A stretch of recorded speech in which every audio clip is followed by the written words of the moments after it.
I was fortunate enough to be at the beginning, and I really came in as more an observer at the beginning. I was a W.K. Kellogg Foundation intern in 1974. I was doing my doctoral dissertation on the effect of the 1969 Tax Reform Act and the impact it had on private charities' support of charitable activities. Private foundations supported charitable activities. And interestingly enough, there was a real concern, and I think it was being coordinated by several of the foundation leaders. They couldn't get a common response to some of the terribly burdensome tax issues that would have come out of this program, this Tax Reform Act. And so it was really Russ Mawby and his insight and other leaders around the state that said we need to have some form. And that's what really started the process when Leonard White, who was with the Kellogg Foundation, and Dottie Johnson, who was with the Council on Foundations, a representative group, started to really develop the Michigan Council on Foundations. And I think that they were using as an example the Council on Foundations in New York. So that's where my introduction started. And so it was really interesting to watch it from the beginning. And as you can imagine, a foundation intern, I was given a lot of assignments by Russ and Dottie, as only they could do, and Leonard White. So I helped in some ways them as they coordinated that effort. And probably the only way that could have happened in the state was because of Russ and Dottie. Both of them were very powerful, representing their particular constituencies. Yeah, I think they absolutely knew. I think probably one of the most brilliant individuals I've ever worked with and foresightful is Russ Mawby. And Russ was always, not one step, he was always 6, 7 steps ahead of just about anyone. He was really a brilliant individual, very analytical. You would never know it, though. He played that role of the aw shucks oxen leader and driver. He just was an incredible guy. And then he teamed up with another brilliant individual, a woman with incredible force in Dottie. There was no question in my mind. They knew exactly what they were creating. I do think, however, they had to work hard to bring all the rest of us along. And they saw a real interesting aspect here in Michigan in the fact that we were one of the most unusual states for foundations in that we had 3 of the largest foundations in the world domiciled here. We had a lot of medium-sized foundations because of our industrial base, and we had a lot of small foundations because of those parasitical organizations that were created to produce for the industrial need. So we had a stratification of foundations unlike any in the country. And we had really, as a result, some of the greatest leaders out there through the years in the foundations. There was no question in my mind, Russ and Dottie knew that, realized that, and felt they needed to harness that. So that's really what I think started the whole movement. They started first a representative group, and it really is the forerunner of all that we're doing today. It was called the Nonprofit Council. And it was a very interesting group. I remember some of the issues where is it going to be the not-for-profit council, the nonprofit council, but notwithstanding that, they appointed some very representative people, and they saw for the first time it couldn't be just the foundations. And that was kind of the history because they had so much funding, and they could pretty well determine the course and the direction of philanthropy. Russ really clearly felt that you couldn't do it without all the players. You needed the grant seekers, you needed the grant makers, and you needed those charities that they were committed to support.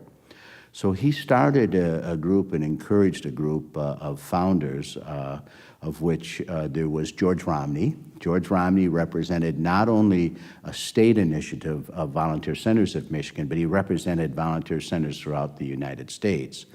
There was Dottie Johnson, Dottie, of course, representing the Council of Foundation Leaders.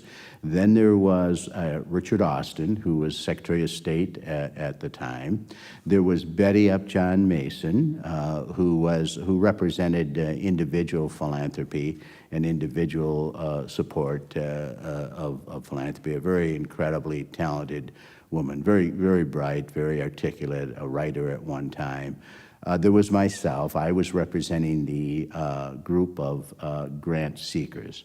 I was involved with the Association of Fundraising Professionals at the time. We had about 6 chapters throughout the state. And he did this, interestingly enough, and it was probably one of the most brilliant strategy moves I've ever seen done for a state. He did it realizing that we had these separate silos. Foundations were meeting separately, couldn't have any of those, those grant seekers involved. The grant seekers were meeting. The charities, not-for-profit charities, were meeting, thinking they had nothing in common, when all the while Russ knew that they did indeed have something in common. You could not build a structure unless you had all of these organizations. They were all important and integral to creating a real not-for-profit environment, and they did it in that way. The interesting part of that, Kathy, and sometimes history will never pick this up, subtly, all the while going on, was a real building of a servant leadership mentality. And what do I mean by that? We were watching foundation directors at a national basis getting up and making national speeches, using their monies to influence, sometimes inappropriately, and sometimes even considered arrogant. There were news articles about arrogant leaders and so on. All the while, we had one here that people hardly knew. I mean, he was knighted, he was known throughout the world, he was known internationally, nationally, in the state, but he was a true servant leader. So that influence all the time that they were building this not-for-profit infrastructure was a powerful influence, and it started affecting a lot of other people. And so that, to me, was the beginning of this movement. We went from that to the first grant seekers, grant makers meeting. And he did a very wise thing. He appointed the head of that, to coordinate all that, one of his program people by the name of Peter Ellis. And Peter Ellis is a study all on his own. But he was the most powerful, demanding individual that I have ever, and bright, another bright one. I mean, he was just very bright. But he was so involved in the detail. And Dottie Johnson and I, Dottie representing the foundations, I representing the fundraisers, were really, in a sense, his staff for a period of time. There was a time I used to say to him, Pete, I have work to do. This is a volunteer role. I mean, he checked into every single, and at one time I said it too often, and he said to me, your only job is to make this first meeting of the grant makers and grant seekers a success. That is your job. And so he was quite demanding that way, and he really did. That was probably one of the most powerful meetings. It said for the first time in an application form that this is true, this equation is important, grant makers, grant seekers, and so on. And at that meeting, Russ Smallby, like only Russ could do, gave one of the most definitive speeches I will ever remember. He talked about the importance of this equation with grant makers, grant seekers, and the foundations had the reserves and the resources. And in order to bring those over to those in need in a legitimate fashion, you needed this combination.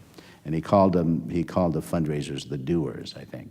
It was a thing that I never, ever forgot, because I think for the first time, not only in the state of Michigan, but nationally, it really was looked at as a team effort, and not just the foundations with all their money determining how they were going to distribute those monies. There were 2 different styles, and both very successful. Dottie's style was one of, she would be in your face, she would really be demanding, she didn't suffer fools gladly. She really would, and then she would and not be afraid in a meeting to say, well, I don't agree with that, I think we're on the wrong track, and we need to, and you're welcome to argue with me on that and debate that issue, but we need to debate that right here if we're going to go any further. And you never left a meeting at all wondering what did she mean. I mean, she was very direct in that way. She could do it in a way that didn't upset, particularly people who weren't afraid to be challenged. It just didn't upset them. people who were secure in their leadership and so on. She would make you think, but it would be right on. Russ could do it in just a couple words, and he would not come in. You'd hardly hear him during a meeting, and then he would, in 2 or 3 quiet words, change the whole direction of a meeting. I've seen him do it time after time after time. And what was interesting to me is the direction in which he encouraged people to go by those few words was always, and you don't say always often, always the right direction.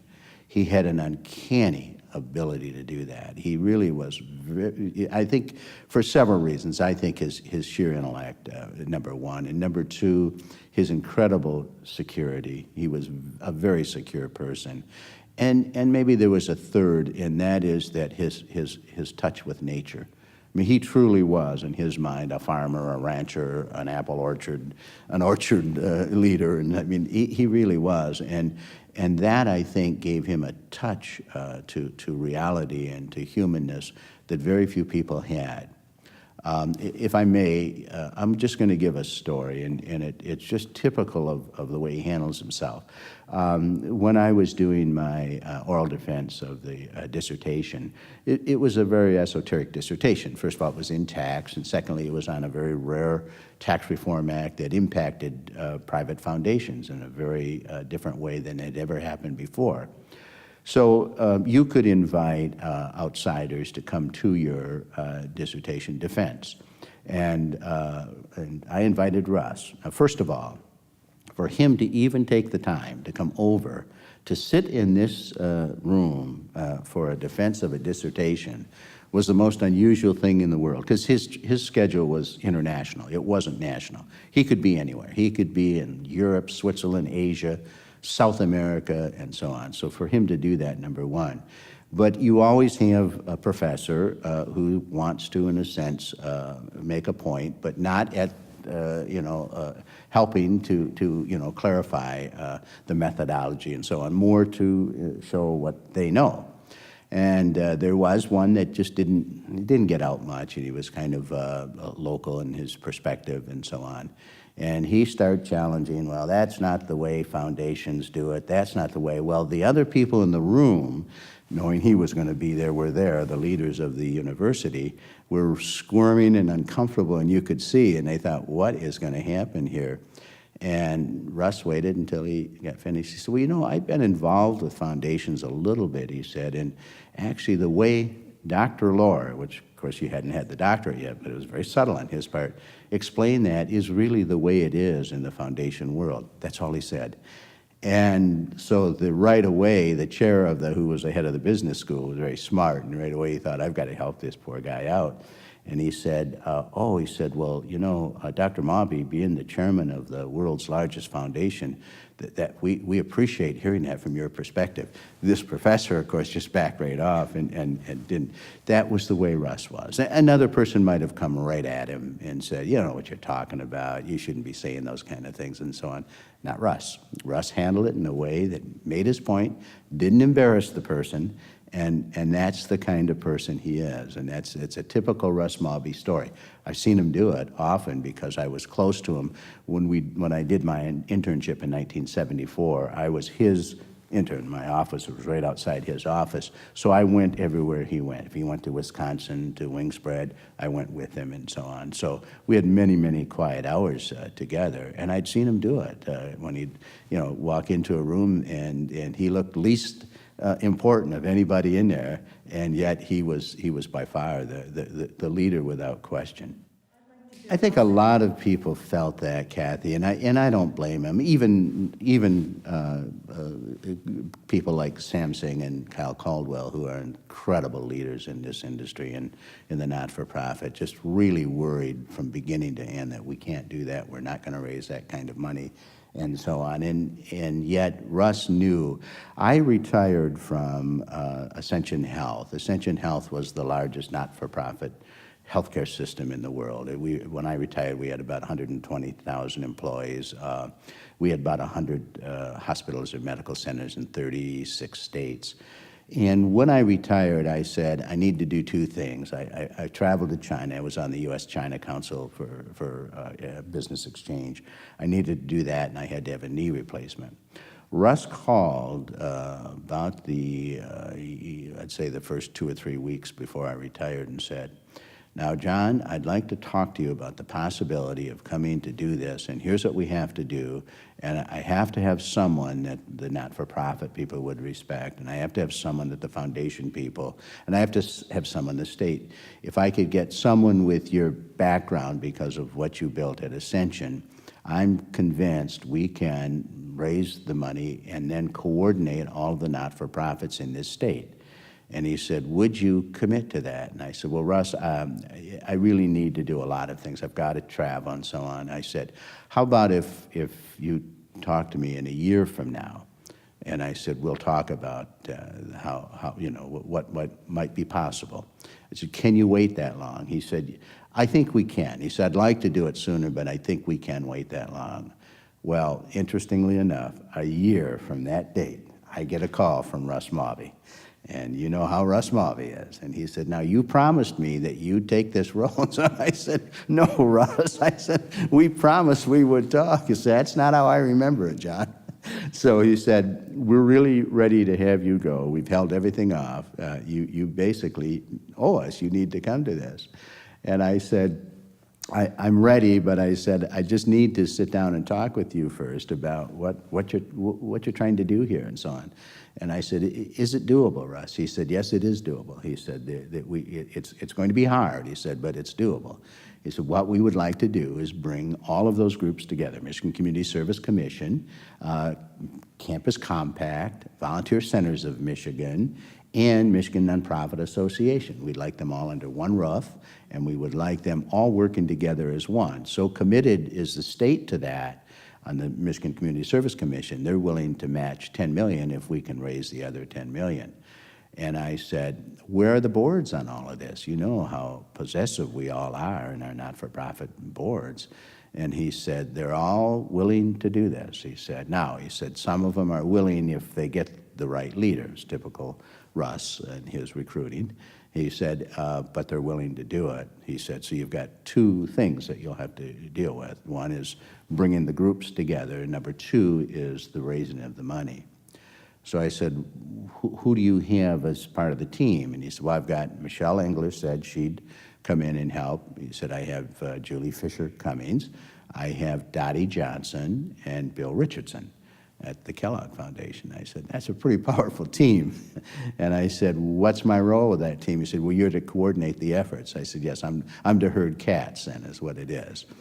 So when we started the process, it was absolutely incredible, the response that we received from out there for two reasons. Number one, I think the community was ready.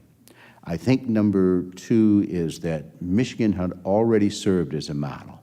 You had Sam Singh, who was known throughout the country. You had Dottie, who was known throughout the country. You had all of these people involved. Kyle Caldwell was so respected in the Michigan Community Service Commission. All of these people were so well known and so respected at a statewide level. Michigan's really put itself out as a potential model for the whole country if this could be done. And so that was an incredible appeal to the funders. And we really did, and they were so good with it. When we went to Kresge, I said to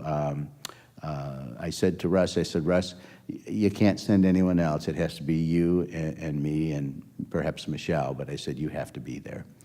And he said, I don't need to be there. And I said, no, you really do. With Kresge, it's very special because it's a very difficult thing for them. They're moving from a brick and mortar to programs in the city, and to ask them to do a statewide effort is just it's just really it's going to be very difficult. You need to be a part of that call, and he did.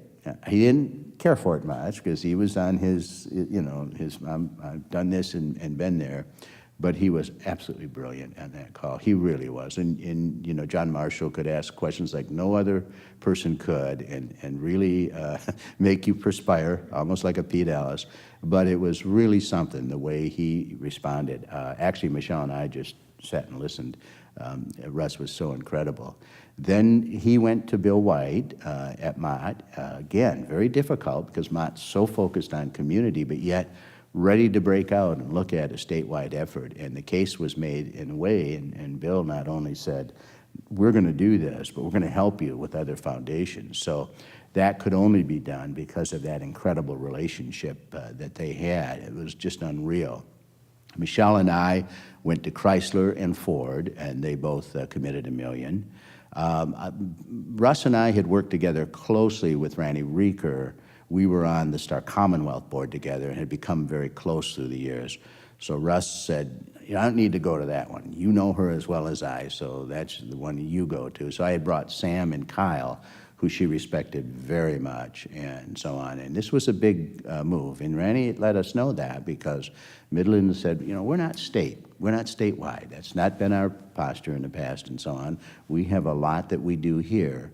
But the case, I think, was made, and unfortunately, and Randy has said this in the past, unfortunately, it was on the day of 9/11.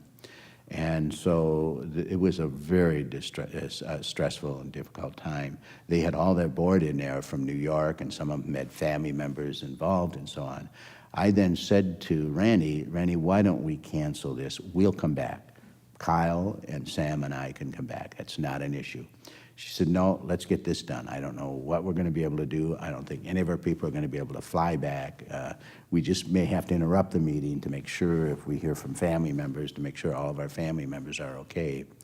And Randy said to me, it was very interesting because she said, in many ways, we thought, this might be the end of the world. Why don't we just give them the $1 million because we may not have any more money? It wasn't that way. It was more than that, but it was the way of just what was happening and so on. So that was a very interesting story. And another one was Chrysler and Ford, because we had to make sure when Michelle and I were going in, and I said, Michelle, I drive a Ford. I'll drive my car when we go visit the Ford Foundation. But we have to figure out for Chrysler, we have to get a Chrysler to drive a Chrysler. I said, we're not going to go ask for $1 million and drive a competitor's car into the, so you had all that inside stuff and so on. And she was absolutely incredible. She was really something. How long did it take to raise it? It took longer than we thought for two reasons. Number one, we had initially, and you know how any of these campaigns are, you can get to, we were at about 17 million. And that last 3 million, there were some issues going on with elections and so on. And that last 3 million was starting to get a little bit vexing. So we had to pull back, and we were getting, you know, we were starting to cut, we'll do that if we'll do that, and we'll do this and we'll do that, and so on. And it was a very difficult thing towards the end. But once we said, no, we've come this far. I think we're at 18 million, and I said, we're not going to do these deals and so on. We're going to go out and still seek funding. So we started reaching people that we never thought, Comcast Communication, and another a situation came up with General Motors wouldn't give us the $1 million and gave us a very small amount, which caused a lot of anger out there and so on. But a very interesting thing happened is that General Motors person was leading the effort for the waterfront in Detroit. And they asked for a $15 million grant from the Kellogg Foundation, which they were going to give. But then after the strategy sessions, they said, hold on just a minute, they're asking 15. They won't even give, you know, they gave a small amount and so on. And so finally we got the real estate person at General Motors knowing that he would have to find ways to make that up. So that then helped. Then Comcast family that people knew helped. And so we started going to sources that we never thought would consider gifts like that. And we went well over the $20 million. But I think for two reasons. Number one, as you know, that was a very difficult economy. It happened with 9/11. There were all kinds of issues around it and so on. But I think the story was so compelling, and I think the track record of the not-for-profit community was such that people said, we're going to invest in this. This is going to work. And it has. And you know the history today with the Michigan Nonprofit Association being the overall, and Michigan by far, this isn't being braggadocious or chauvinistic, by far is a model for the whole country. You don't find many structures like this around this country. I think several reasons. Number one, I think there is a servant leader culture out there, and I think it was some of the great leaders in the past, the Stuart Motts and the Stanley Kresge's, and they were not after. They didn't need name recognition. They didn't need to build an empire. I mean, Stanley would sign every check for a while that it went out. They hired people in their image. And that's what happened. And so you had Ted Taylor, and you had Bill White, and you had, none of these are these names that you would see nationally. They weren't in the news all the time. They weren't the people being shot at for being arrogant with their foundation strength and so on. And the other thing is they never used those resources in the foundation world for ill gain. They always did the right thing for it. They didn't do it politically. We didn't get into any of the issues of the Cleveland Community Foundation issues, the Ford Foundation in New York. We didn't get into any of that stuff. It was always done for the right reasons. And I think there are two or three reasons for that. I think number one is that there was a real recognition that with these resources come responsibilities. So the foundations felt all along, we have to have professional program people. They're the ones that can make these decisions. We have to work with professional fundraisers, grant seekers. They are people we can trust. They have a code of ethics. They have ethical standards. They have certification process. So we have to do these things, and in order to have a fair, in a sense, balanced infrastructure. That so much was so important to the foundations that the Kellogg Foundation gave significant monies to the Association of Fundraising Professionals to establish a strong code of ethics, a strong enforcement, and so on. The first grant ever received by the Association of Fundraising Professionals was from the Kellogg Foundation, and that was overseen by none other than Dr. Peter Ellis. And so you know that every single dollar of that investment, as he and Russ used to call it, was spent wisely. And one would say, why didn't they just concentrate on their sector? Again, that goes back to Russ's wisdom. He knew you couldn't do it just with their sector. If we're going to grow, we have to have professionalism at the same level. Those grant seekers have to be as professional, as accredited, as ethical as do the organizations they serve in the foundations. So that's what I think really, in a sense, made Michigan different. And they all saw that. Ted Taylor saw that. He, again, in the form of Bill Baldwin, who followed, and so on. All these people were in the same cast as Stanley Kresge. You know, Stanley I remember receiving a grant from him when I was president of Nazareth College to finish our auditorium. And I remember on the back of the check, he said something in the name of God, signed by him. And I'm looking at this check, and at the time it was about a $700,000 check. Now, remember, I was president in '72. That's a century ago. $700,000 was worth some money then. And he signed that check himself. And to me, that says a lot about how they really understood their stewardship of those funds. There just wasn't arrogance. And the same with the Mott Foundation and their outreach to community and the programs they started were absolutely incredible. And Charles Stewart Mott was, I mean, he was tough. I remember one time he got very upset there were 3 or 4 of us talking with him, and I took some papers that he had given to me, and there was a paper clip on it. And he got upset and grabbed that paper clip. And Russ Malby will tell you the story about that. And it's just one of those things that typified him. You know, he wasn't a wastrel. I mean, he had all this money and so on, but in his mind, we have to keep as much as we can to do what we do. We give money away. We do not spend it. Now, there were some foundation staff that didn't care for that because they, you know, their offices weren't quite what some of the other foundations were, but they all had that kind of real substance about them. I think they were frugal, they were wise, they were focused on what their job was, and again, they were servant leaders. They were true servant leaders. And, you know, it's easy to say, it's a wonderful watchword, but to be a servant leader and to live it.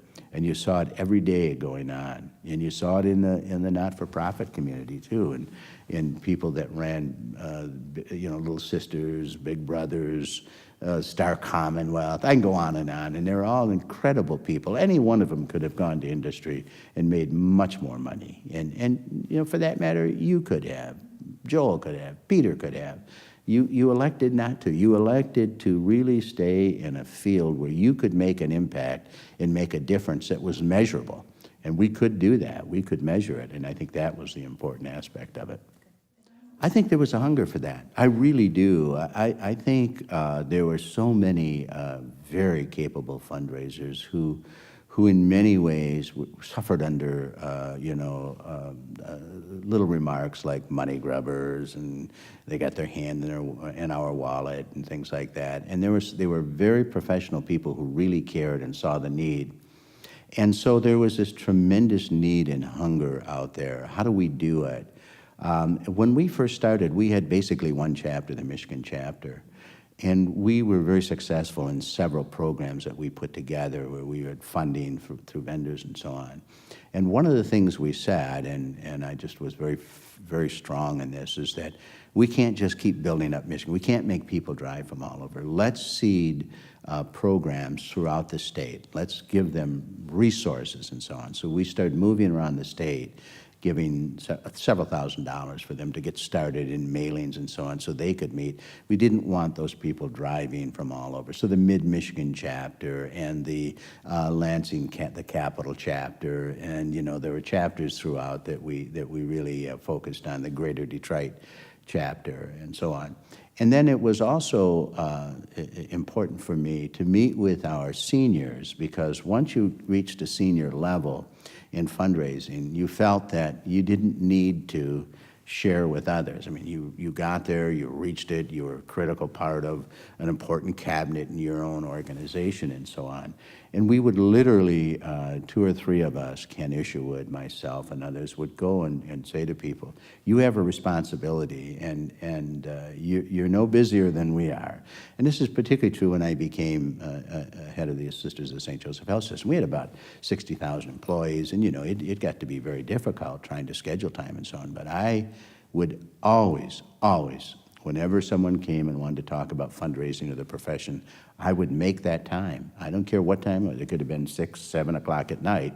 I would do that, and I just would say to all of the others, that is your responsibility. I don't care how high you are in the organization. You can be a vice president of a great university and so on. You have a responsibility. You must do that. You have to be mentors. It's the only way we're really going to build that strength and professionalism. So that was one that we really started, and it really started to mushroom at the same time. And when I became president in '93, we had a kind of a scandal where at the national level, I became chair of the board at the national level, and so an attorney had advised that since we didn't have the right articulation of the enforcement codes and so on, that we drop our values, we drop everything, which they did at the time because it was a nascent organization afraid of being sued and so on. We came at it in a whole different way, and that's where I went after my good friend, Dr. Peter Ellis. And, you know, trying to get money from Dr. Peter Ellis was not easy. You had to work and justify and so on. And so one day I'm so frustrated with him as he's putting me through the hoops on this request that we have. And I said, Peter, you're so concerned about the professionalism of our industry and so on. Here's a chance we can change it. Here's a chance that you can help us. We can't, canceling is wrong. We've got to, let's do the enforcement procedures right. Let's do our code of conduct right. Let's get professional help. We can't afford attorneys, but you can give us money so we can get attorneys so we can turn this around. We shouldn't be going without values in the court of enforcement and so on. So he saw that. He just really, you had to justify it for him. And so not only did he help with that, but he also became involved in meetings and so on. He would come to Washington and meet with the president of the association and so on. And that, to me, had a national impact. And I used to often say to both Russ and Peter at that time that, you know, I know you don't realize this because you think about that money coming from a state request. This has national impact. This really does. Because now we have a strong enforcement code. We have a strong code of conduct. We created a donor bill of rights. And then we even with that bill of rights, with anybody that had a CFRE, a Certified Fundraising Executive number behind them or name behind them, had to actually articulate that donor bill of rights to all of their donors so that they knew what their rights were and so on. We couldn't do that at the national level without that involvement and those monies. So to me, they were the best investment that Kellogg could make, and it really did have a national impact. It's a very strong organization today, but Kellogg's fingerprints and handprint and footprint, in some cases, it's on all of that. Yeah, I can. It's an interesting subject that you bring up here because there were greater risks than we all realized, particularly after the Tax Reform Act of '69. There was an expenditure responsibility, Section 4945, that had very punitive attachments to it, that if you didn't, you know, support a safe charity or if something happened, that you had to take the responsibility and so on.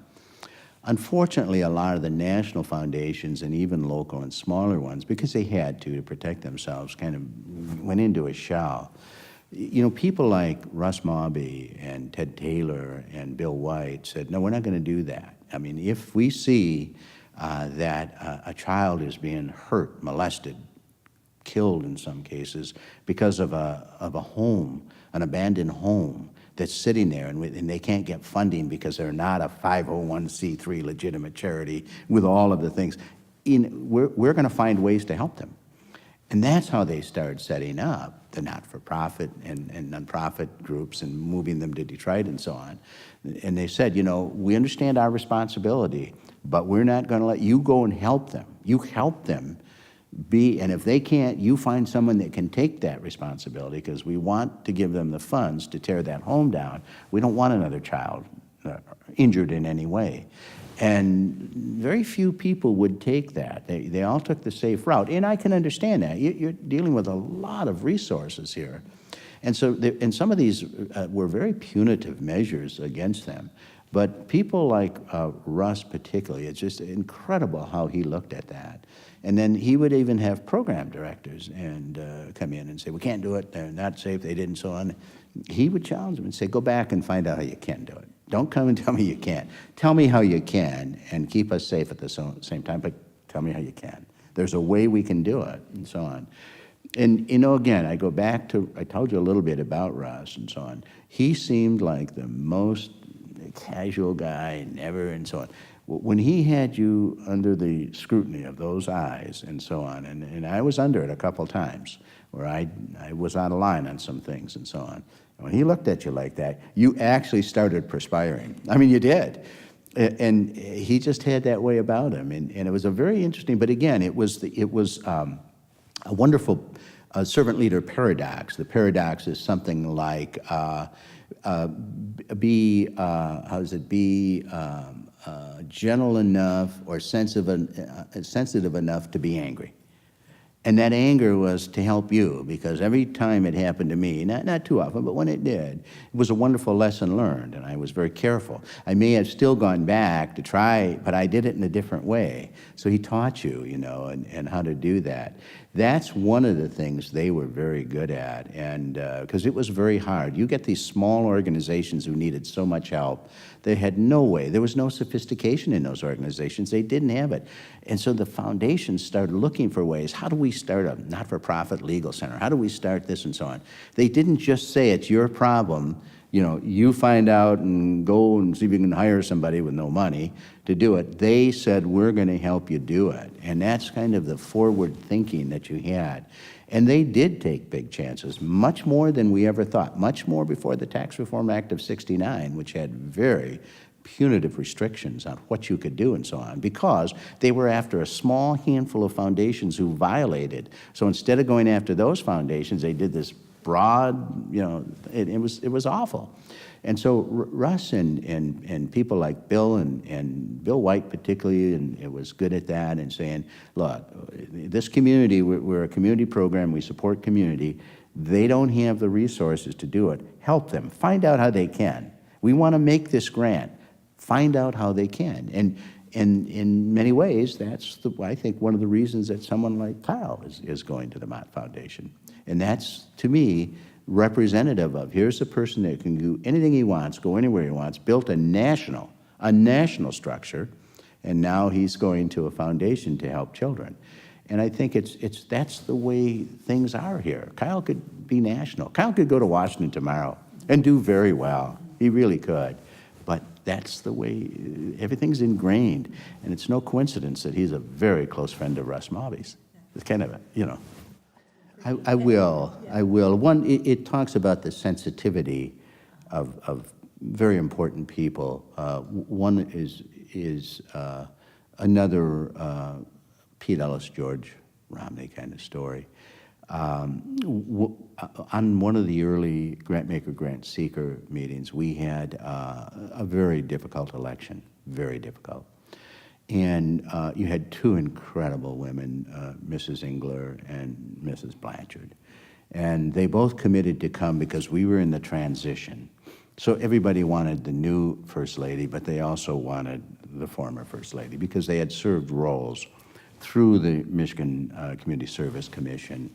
And so they wanted him there, and it was very difficult for Mrs. Blanchard at the time because it was you know, the governor was 24 points ahead and then ended up losing, so it was a very difficult thing. But yet you had two incredible women who were both just very incredible people.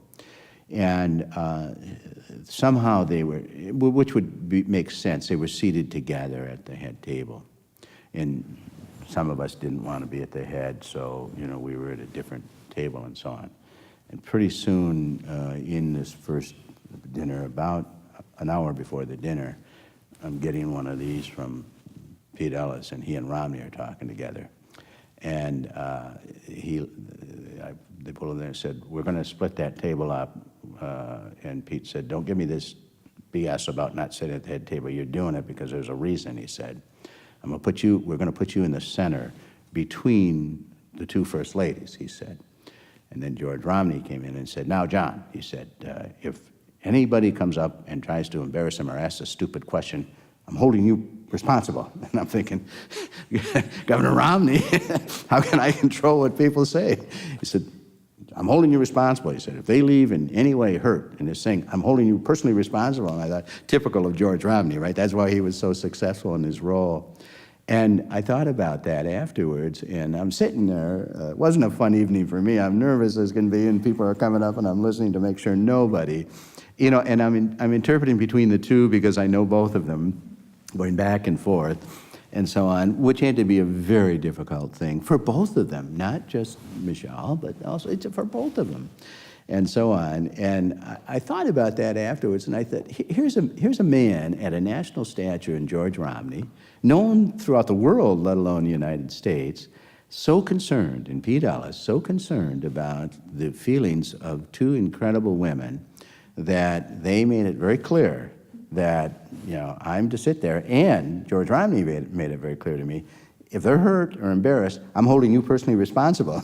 I don't know what I could have done. If someone came and caused, I probably could have jumped over the table and wrestled them or something. I don't know. But it was the funniest thing, but it was a wonderful story about George Romney, wasn't it? I mean, this guy is the most incredible person in many ways because he cared. I mean, he cared nationally, but he cared at that level, and he didn't want them hurt.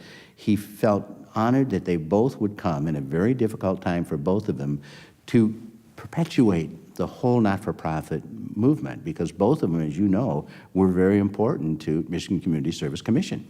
That was their role. The First Lady's role is that responsibility. So it was a very interesting story that I will always remember. I had just tremendous respect. I chaired Give 5 with George Romney and Ted Taylor and myself, and we chaired this section, the Detroit section. And I get a call from Ted, said, whatever you're doing Thursday morning, cancel it. He said, you and I have been summoned. He said, we're going to Romney's house and we're having breakfast. So I said, no problem. Yes, sir. And so he comes by and picks me up. We drive over there, and there's Ted and myself, and George. Lenore's in her room doing her thing, says hello and so on. And pretty soon, George gets up, he's got an apron on, he starts cooking us breakfast. And so Ted and I are looking at each other. I thought for sure they'd have it catered or something and so on. I mean, here's this incredible man, and he's actually cooking us breakfast. So, and so Ted and I are, and Ted said, well, you know, I normally don't eat a big breakfast, but I damn well was going to today, and so on. Those are the kind of people we're dealing with. I mean, it's just incredible people. It really is. Oh, he was tough. And for one time that I was pleased to watch him lace down Pete Ellis. And nobody did that to Pete Ellis. He did. He got after Pete, and he had his hand in it like that. And so on. I said, I wish I had a picture of that Pete later on. He said, if you had a picture of that, you'd be dead today, he said. So, but he did. He laced him right down, and everything was about volunteer centers. But it wasn't just nationally. He certainly wanted national support. But he took that to Michigan, too, and I think it was so important for him to see that Michigan. And he was very happy with the whole movement of the Connect Michigan Alliance, because he saw the value, and we didn't leave them out. We didn't leave Campus Compact out. We made them all part of an integrated system, and I think that meant a lot to him.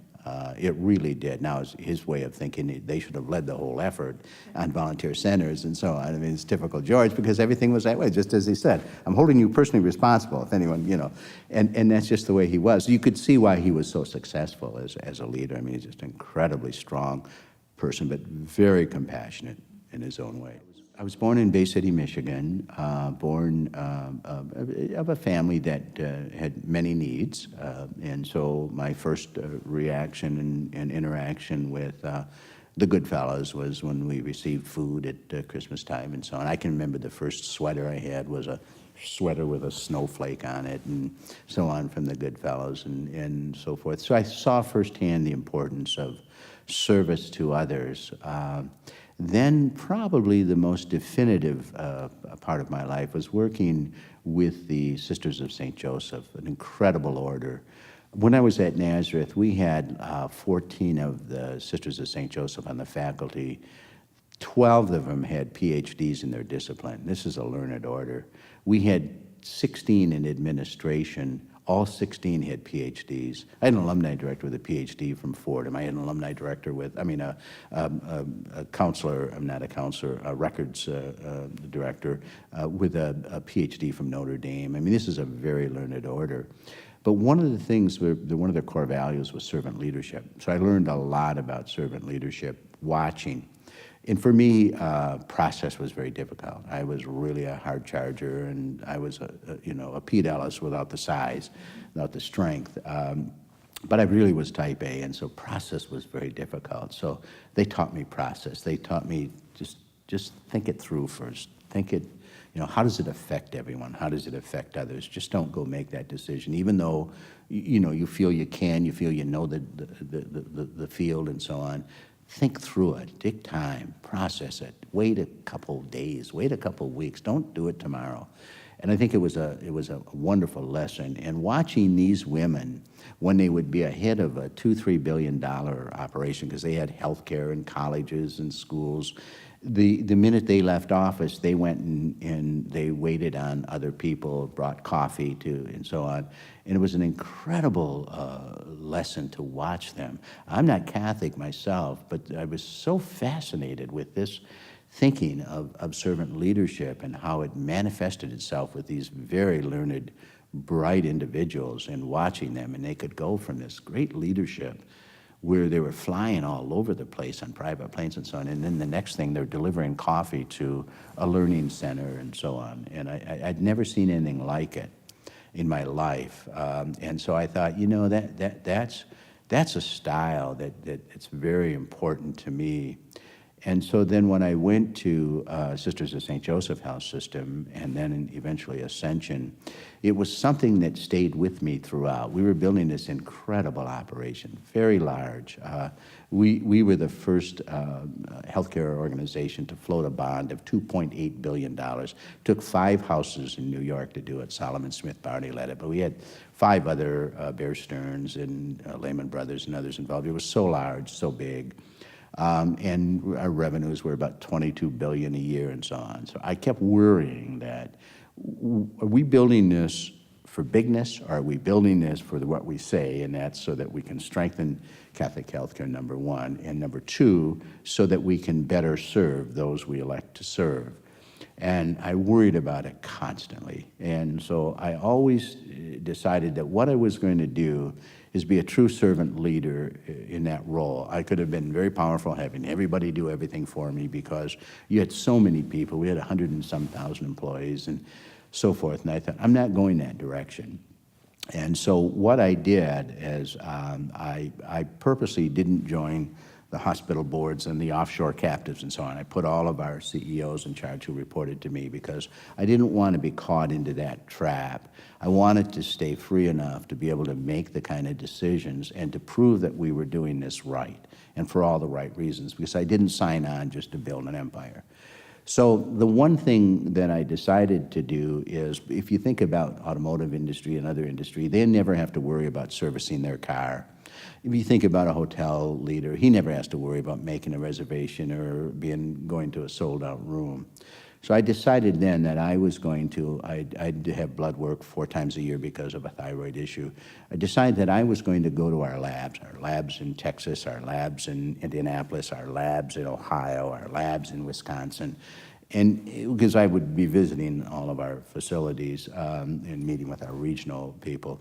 And I decided I would go there and know firsthand what it was like. And I was really pleased as I moved around the country to see how they responded to the customer. I had one bad incident, and unfortunately it happened to be in the portion that I led, that I brought into the other group. We had the Sisters of St. Joseph and the Daughters of Charity. It had to be one of ours, you know, which, of course, you know, is hurtful to a degree, because you think, we didn't do it right. But it was a very interesting thing, and it's a very interesting story, because, again, nobody knew who I was, because we were so large, and all I dealt with were the CEOs and the regional CEOs. That's enough direct reports. But they had no idea, staff had no idea. And I went to one of the blood labs in a place that shall remain nameless.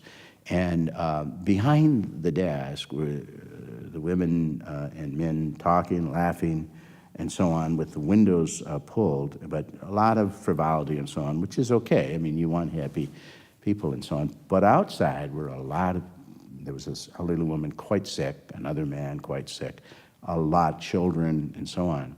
But they weren't coming out to explain anything. We're waiting and waiting and waiting. So I'm thinking, they've got to explain what's going on, particularly with these sick people. I mean, that's awful to have them sit there like that.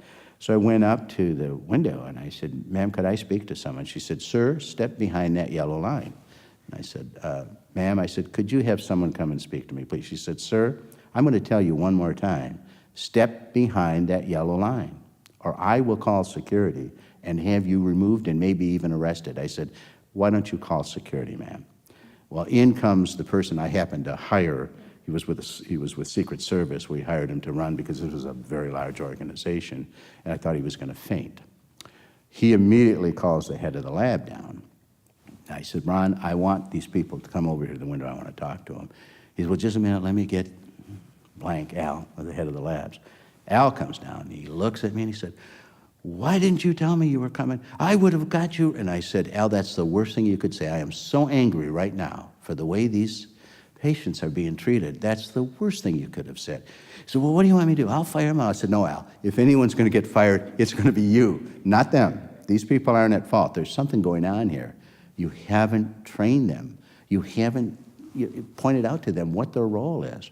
So then what we found out later is the computers were down, so they couldn't do anything about it. But instead of coming out, telling the people, bringing them coffee, they're all behind, talking about their weekend and laughing and so on. So you can see how that appears here.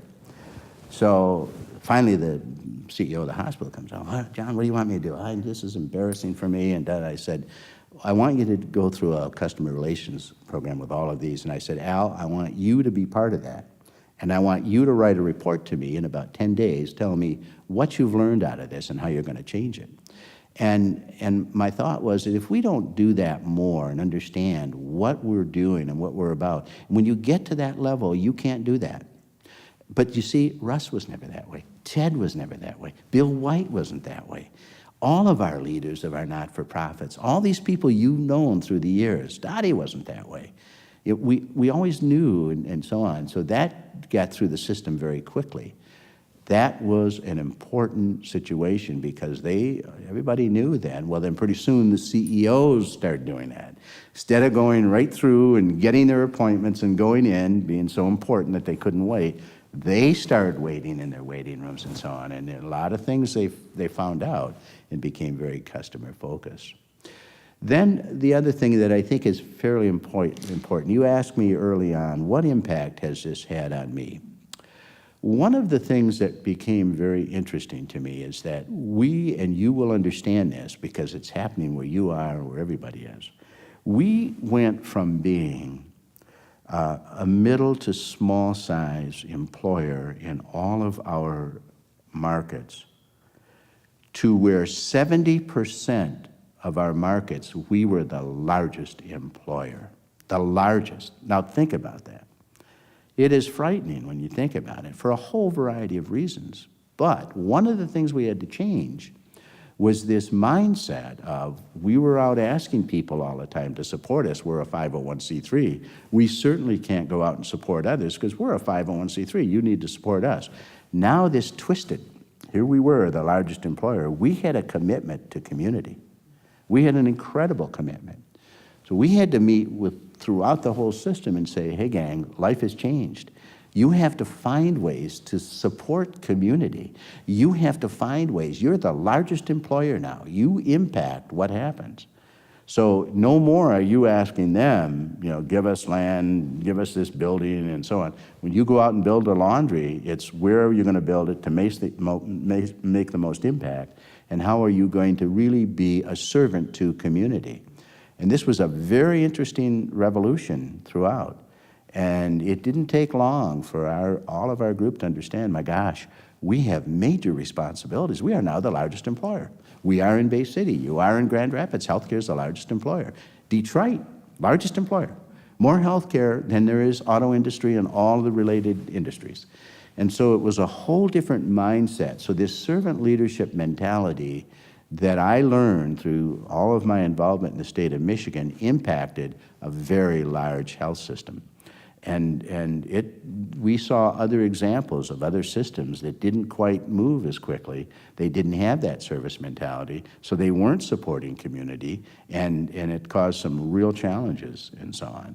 So I think that really helped influence me, and I really credit the Russ Mobbies, the Dottie Johnsons, the Bill Baldwins, the Ted Taylors, the Bill Whites, and on and on and on. There's so many others that you could name. I really credit them with instilling that in me personally so that it had some impact on an organization.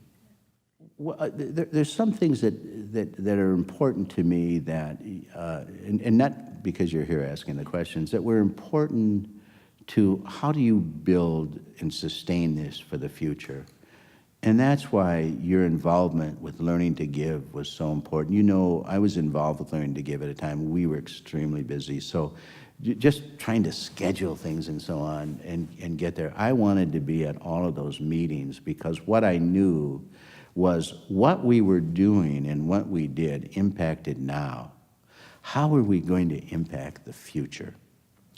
So when I was a part of and saw what you and your group were able to do with Learning to Give, I knew then that it's more than just now. It's more than just what we created. It's something that's going to be perpetuated in many years to come. And so impressive the way you went about doing it, instead of hitting head-on curriculum, which is so political, to create the modules and create the concept of any teacher can grab any part of this and bring it and instill philanthropy.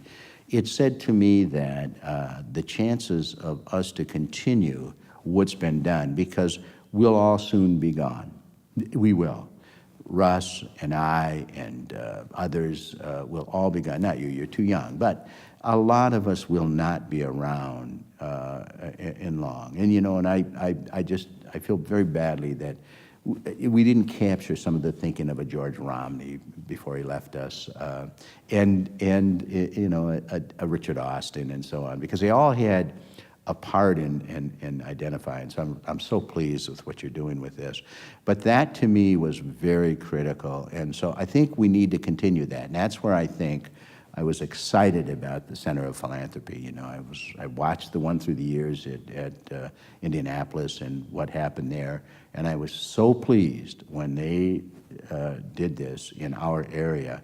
And I think it really it sent a message that we are going to continue our focus on philanthropy. And we're one of the few states that understand the broader definition of philanthropy, not just fundraising, volunteerism, not-for-profit leadership, servant leadership. That all comes under philanthropy. And we were able to do that because of the enlightenment of the Russ Maubys of the world and the Dottie Johnsons and on and on and on. They just represent many of all of us who are a part of it, a small part. They were a major part. And so what we did with Learning to Give, it to me says that we will secure the future. We will also make sure that what we've created here won't stop. It's going to continue. We need to continue to do that. And we found ways. It goes back to the old Russ Mauby way and Bill White way and Ted Taylor way. They may not be a legitimate 501c3. Find a way to do it. When we ran into some of the political issues of curriculum, find a way to do it. And you did, and your team did, and we're the better for it. So thank God for that. Thank God for the Joe Orazes of the world who've continued the legacy as only he can through his writing and so on. All of that is important, and I think one that I wanted to make sure that people understand in the future.